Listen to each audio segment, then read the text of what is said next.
Antara kujang dan keris ini nggak boleh dipisah. Kalau dipisah ini bahaya.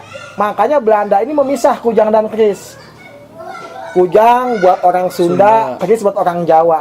Ini kerjaannya Helbert de Jager, ahli sandi Belanda. Makanya dia bikin Kidung Sundayana palsu tentang perang Bubat. Jadi perang Bubat itu sebenarnya nggak ada? Nggak ada, itu kisah palsu, kisah fiktif. Perang Bubat itu dibuat oleh ahli sandi Belanda Helbert de Jager. Dia bikin Kidung Sundayana palsu.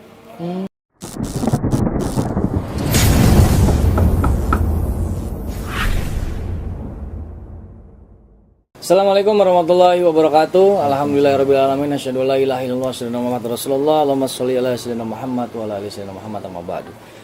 Sekarang kita masih bersama Ki Santang Salakadomas yang saya alhamdulillah beruntung banget bisa nemuin beliau nih, karena beliau kalau menurut saya ahli banget tentang sejarah-sejarah Nusantara, terutama sejarah dunia lah pada umumnya, khususnya sejarah Nusantara. Nah, kali ini kita akan ngebahas tentang negara. Pertanyaan pertama saya, kenapa lambang negara kita itu merah putih? Ya. Dari sejarah, dari pengetahuan yang Ki Santang tahu itu dari mana awalnya? Ya. Jadi merah dan putih itu kan lambang negara kita nih. Iya. Ini filosofinya sangat tinggi. Merah dan putih. Ya kan? Merah itu Ra, putih itu naga. Nah, bahasa itu dibalik. Naga, Ra. Negara. Iya. Putih, merah. Padahal itu aslinya adalah merah dan putih. Kayak black list gitu ya. Itu kan list black, daftar hitam. Putih itu naga. Naga itu air. Air itu ibu. Oh, air itu ibu ya? Air itu ibu. Merah itu Ra. Ra itu Rama, bapak Nabi Adam alaihissalam. Jadi merah putih itu Lingga dan Yoni. Lingga itu kan simbol Nabi Adam. Lingga itulah yang galuh, leluhur inti agung. Yoni itu Sayyidah Siti Hawa, ibu. Makanya merah dan putih ini naga dan Ra. Ini yang kadang-kadang kita belum tahu filosofi daripada lambang Indonesia, yaitu merah dan putih.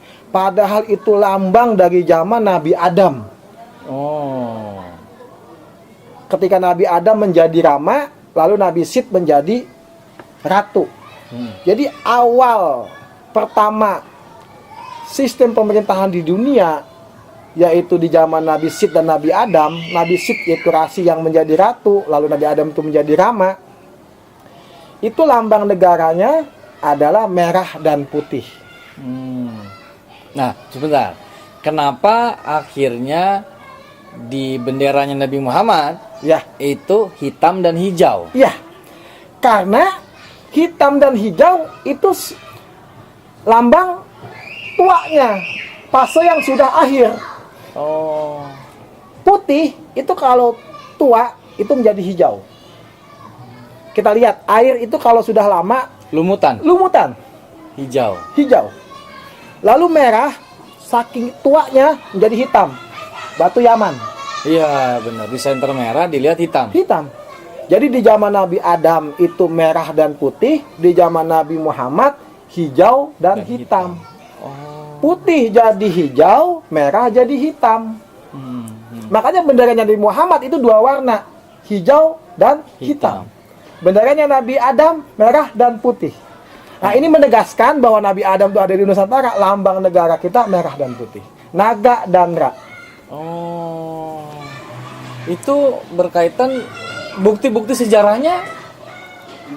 Bukti sejarahnya Mungkin dari apa? Dari peninggalan-peninggalannya bisa kita tahu. Mungkin seperti yang ada di depan kita ini. Ya. Ini apa ini, Kang? Ini kujang. Kujang ini kan lambang Salakadomas. Lalu ada keris, lambang Salakanegara. Nah, ini antara kujang dan keris ini nggak boleh dipisah. Kalau dipisah ini bahaya. Makanya Belanda ini memisah kujang dan keris. Kujang buat orang Sunda, keris buat orang Jawa. Ini kerjaannya Helbert de Jager, ahli sandi Belanda. Makanya dia bikin Kidung Sundayana palsu tentang perang Bubat. Jadi perang Bubat itu sebenarnya nggak ada. Nggak ada, itu kisah palsu, kisah fiktif. Perang Bubat itu dibuat oleh ahli sandi Belanda Herbert de Jager. Dia bikin Kidung Sundayana palsu dalam rangka memecah belah Jawa dan Sunda, memecah belah Salaka Negara dan Salaka Domas, memecah belah Kujang dan Keris. Tapi emang seperti yang kita tahu sekarang bahwasannya kalau orang Sunda Jawa Barat senjatanya ya kujang. Ya. Jadi kalau orang Jawa Timur Jawa Tengah ya senjatanya ya keris gitu. Padahal semua raja Jawa dan raja Sunda itu pegang kujang, pegang keris. Contoh Prabu Siliwangi. Prabu Siliwangi punya kujang Cakrabuana Lubang 9 dan punya keris Naga Runting. Oh iya benar, keris Naga Runting. Benar. Ya kan? Ada. Lalu Raden Wijaya, pendiri Majapahit, beliau punya keris dan punya kujang. Ini kujang Majapahit, kujang Raden Wijaya. Oh, bentuknya juga seperti ini ya. Iya. Karena beliau ini kujang yang menjadi keris. Oh. Salaka Domas yang menjadi Salaka Negara. Rasi yang menjadi ratu. Pemimpin agama yang menjadi pemimpin pemerintahan. Ulama yang menjadi umaro. Oh, oke. Nah, di kujang sendiri itu kan banyak lobang-lobangnya itu, Kang. Itu punya makna sendiri. Punya makna. Jadi kalau kujang itu untuk strata sosial lewat lubang. Dia ada lubang 1, ada lubang 3, ada lubang 4, ada lubang 5, ada lubang 7, ada lubang 9. Lubang 1 itu buat guru agama. Lubang 3 itu buat puun. Puun itu kepala suku. Lubang 4 itu buat Prabu Anom, putra mahkota. Lubang 5 buat adipati, raja wilayah. Lubang 7 buat mantri dangda, perdana menteri. Dan wakil raja utama. Jadi wakil presiden lah. Wakil presiden saat ini, kayak misalnya Pak Wapres nih, ya Wapres megang lubang 7, karena dia wakil raja utama. Nah, lubang 7 ini buat 2 orang, buat perdana menteri, mantri dangda, dan wakil raja utama. Nah, lubang 9 buat maharaja. Nah, seperti ini kan, ini ya, ini lubang 9. Ini kepemilikan siapa ini, Kang? Ini di pasenya Kisunda. Kisunda yang awal muasalnya di sini itu. Iya, di pasenya Kisunda. Makanya yang saya bilang, Siliwangi itu ada 3 golongan. Ada golongan rasi, ada golongan diwa, ada golongan waliullah. Ini makanya ada kujangnya Kisunda, ada kujangnya Prabu Kertawarman, Raja Tarumanegara ke-8, dan ada kujangnya Sri Baduga Maharaja Ratu Haji Pakuan Pajajaran Prabu Jayadiwata Sangki Pemanarasa Syekh Haji Wali Sakti Kudratullah Prabu Siliwangi. Ini pasenya beda-beda. Makanya kalau kita lihat nih, semakin kesini semakin kecil dia, ya? makin kecil. Orang dulu itu begitu, karena orang dulunya besar, kujangnya besar. Makanya ini lebih paling besar. Ini agak kecil, ini lebih kecil, karena paruh waktunya beda. Ini punyanya Kisunda, Mahaguru Sundalah yang Sang Hyang Sid alaihissalam. Ini punya Nabi Sid gitu. Nabi Sid, atau Kisunda, atau Narayana. Ini punyanya Prabu Kertawarman, Raja tahun ke-8. Ini punyanya Sri Baduga Maharaja. Sri Baduga Maharaja, Prabu Siliwangi. Dari bahannya juga beda-beda ada. Bahannya beda-beda. Kalau ini dia ada 3 unsur. Unsur meteorit, unsur uranium, dan unsur arsenik. Arsenik itu kan dia rajanya racun dan racun para raja. Iya. Ini juga sama, dia 3 unsur. Kalau yang ini 1 unsur, hanya meteorit. Jadi kalau meteorit itu ini yang hitamnya ini meteorit, yang putihnya ini dia ini uranium, yang agak kekuningannya itu arsenik. Itu begitu. Nah, kebetulan di sini saya juga bawa kujang ini dari turun temurun dari bapak saya dikasih, bapak saya dari bapaknya dari terus dari turunannya. Nah, Estafet ya. estafet. Makanya saya mau coba liatin ke Kisantang kira-kira ini kujangnya dari mana, asalnya seperti apa, saya kurang tahu juga. Ya. Nah, ini kalau kita lihat ini kujang lobang 4. Ya, 1 2 3 4. Ini buat Prabu Anom. Prabu Anom tuh Putra mahkota. Jadi ya alhamdulillah Kang Aden udah ketahuan terahnya. Dulu leluhurnya Kang Aden itu pernah menjadi putra mahkota. Putra mahkota itu adalah calon raja. Jadi ini kalau saya lihat ini pasenya di zaman Prabu Nilakendra masih menjadi putra mahkota. Nilakendra itu Prabu yang keberapa? Prabu Nilakendra itu pasenya itu setelah Prabu Surawisesa, setelah Prabu Diwa Sakti, lalu ada Prabu Nilakendra. Di atasnya Prabu Pucuk Umun atau Prabu Raga Mulia. Ini termasuk tua. Dan ini sangat luar biasa kalau menurut saya. Kenapa? Karena kalau kita pegang lobang 4, itu jelas bahwa ini dulu yang pegang putra mahkota, Prabu Anom. Prabu Anom waktu masih kecil, dia masih jadi putra mahkota. Setelah dewasa, dia pegang lubang 5, Adipati Raja Wilayah. Karena masih ada Maharaja. Nah, setelah Maharaja meninggal, dia pegang lubang 9 menjadi Maharaja. Oh, oke. Itu begitu. Iya. Jadi, ini bahannya apa nih, Kang? ini bahannya yang saya lihat ada kandungan meteoritnya. Ini ada kandungan uraniumnya ini. Oh, yang putih itu Iya, ini ada kandungan uraniumnya. Tapi ini nggak ada kandungan arseniknya. Karena ini buat Prabu Anom. Jadi dia nggak boleh ada arsenik di situ, takut bahaya. Arsenik itu kan racun para raja dan rajanya racun. Takut salah gunain. Takut salah gunain, nanti bahaya kalau kena ke tangan apa bahaya. Jadi ini karena ini punya Prabu Anom, ini masih 2 unsur, yaitu meteorit dan uranium. Tidak ada arseniknya, racunnya. Kalau dia sudah dewasa, dia calon adipati, pegang lubang 5, begitu. Seperti ini nih. Maaf, saya ambil. Nah, ini. Iya. Nah, setelah beliau ini masih belum dewasa, sebagai masih jadi putra mahkota. Setelah dewasa dia pegang lubang 5. Lubang 5 ya. Ya, lubang 5. Jadi adipati raja wilayah seperti Prabu Surawisesa itu. Prabu Surawisesa itu waktu masih kecil pegang lubang 4, setelah dewasa jadi adipati raja wilayah. Setelah Maharaja meninggal, Prabu Siliwangi, beliau pegang lubang 9. Iya. Itu begitu. Dia nggak bakal pegang lubang 9 kalau dia bukan adipati. Dia nggak bakal adipati kalau dia bukan Prabu Anom. Estafetnya begitu.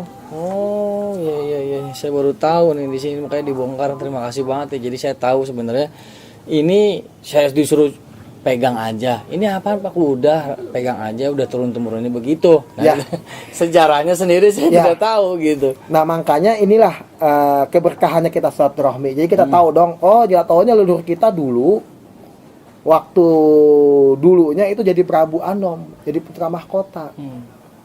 Setelah beliau sudah dewasa, dia jadi adipati. Setelah jadi adipati, jadi maharaja. Kan di Tatar Sunda ini ada 1 maharaja dan ada 48 adipati. Adipati itu kadipaten. Saat ini gubernur lah. Iya. Begitu. Jadi yang namanya putra mahkota, sebelum dia menjadi maharaja, dia dijadikan juga adipati. Supaya belajar ke negara ya. Kayak misalnya di zamannya Prabu Surawisesa ya, itu ada saudaranya beliau Prabu Surasowan, adipati Anten. Itu pegang di Banten. Banten itu asalnya adalah Anten. Makanya adipati Anten, Prabu Surasowan itu kan saudaranya Prabu Surawisesa. Punya anak Ratu Kawung Anten. Nah, Ratu Kawung Anten ini yang menikah dengan Sunan Gunung Jati. Sunan Gunung Jati juga cucunya Prabu Siliwangi, tapi dari istri yang kedua, Ratunya Subarang binti Ageng Tapa. Kalau Ratu Kawung Anten cucunya Prabu Siliwangi dari istri yang pertama, yaitu Ratu Kentring Manik Mayang Sunda binti Prabu Susuk Tunggal. Ini cucu sama cucu, cuma beda nenek dinikahin.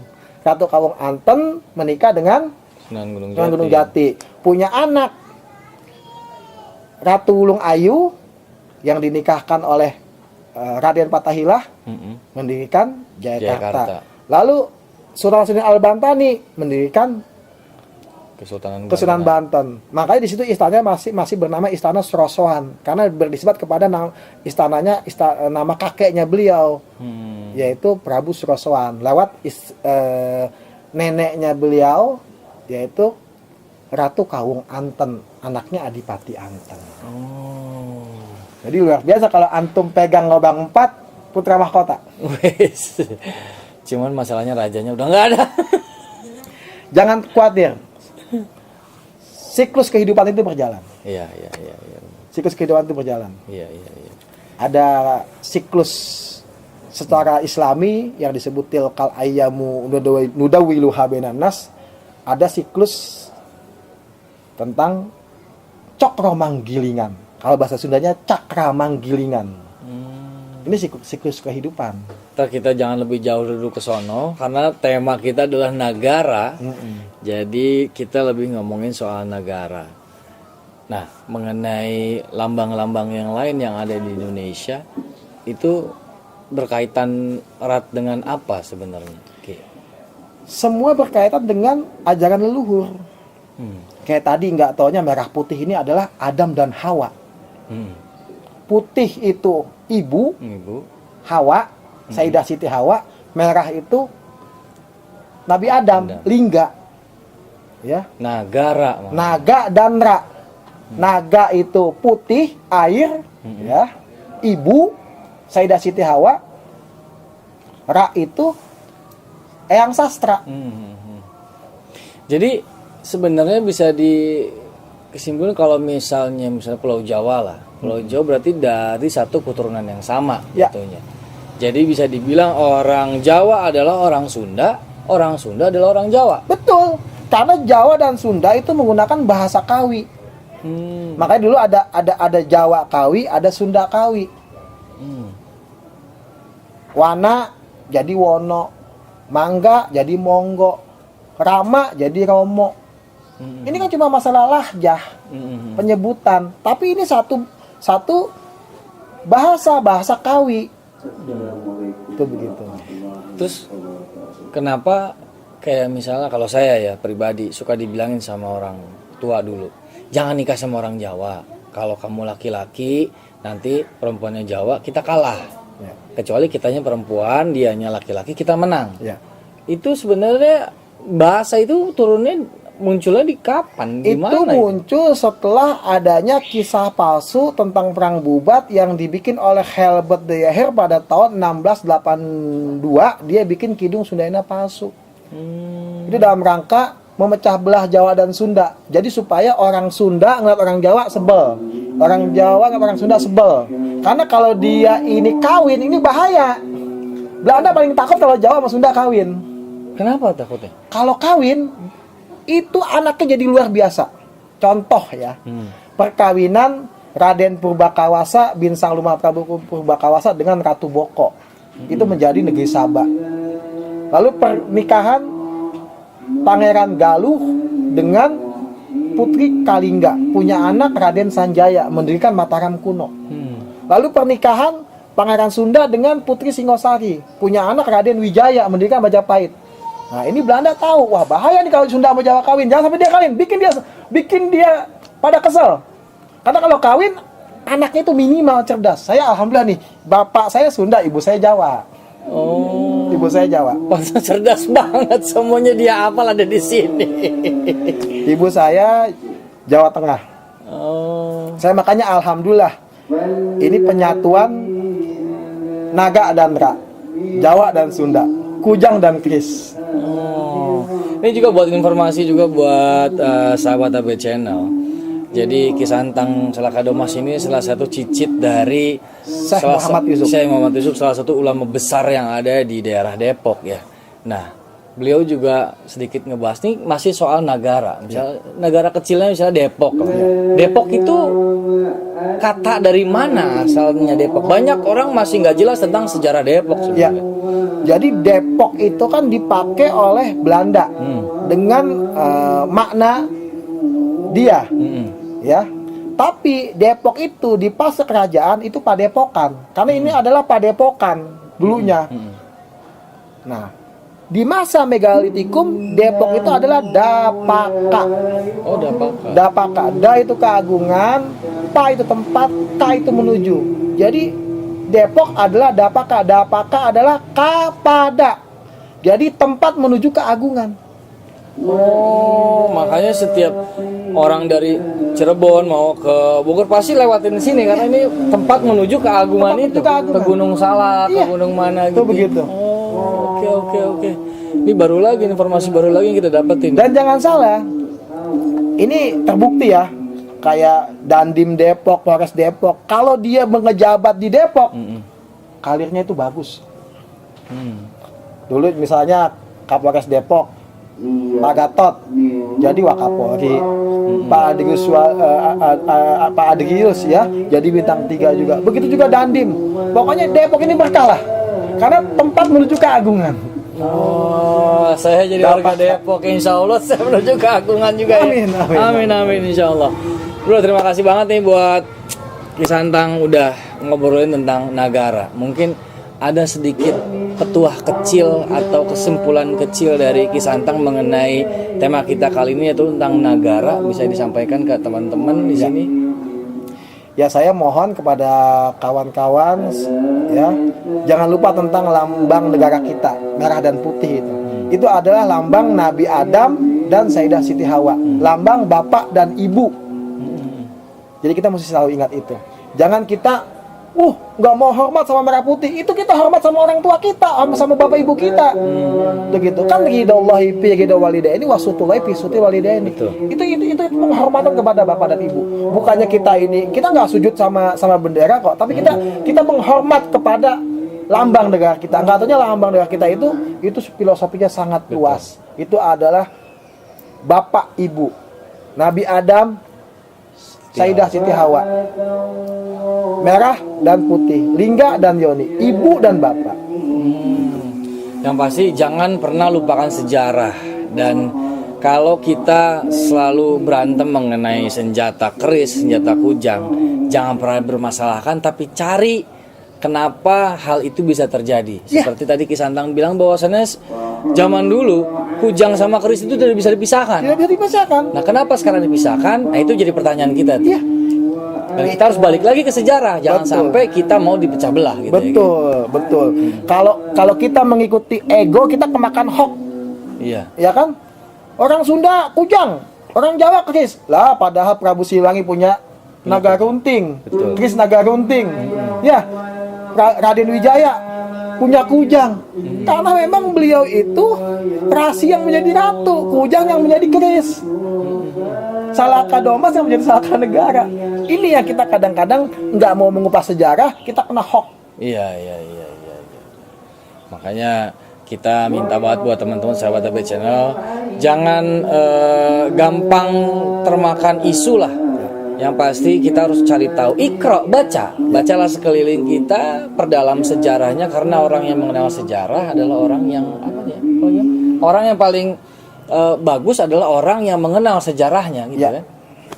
Baiklah kalau gitu, Kisantang terima kasih banget. Sama-sama. Sahabat AB Channel, masih banyak episode-episode lainnya bersama Kisantang Salaka Domas.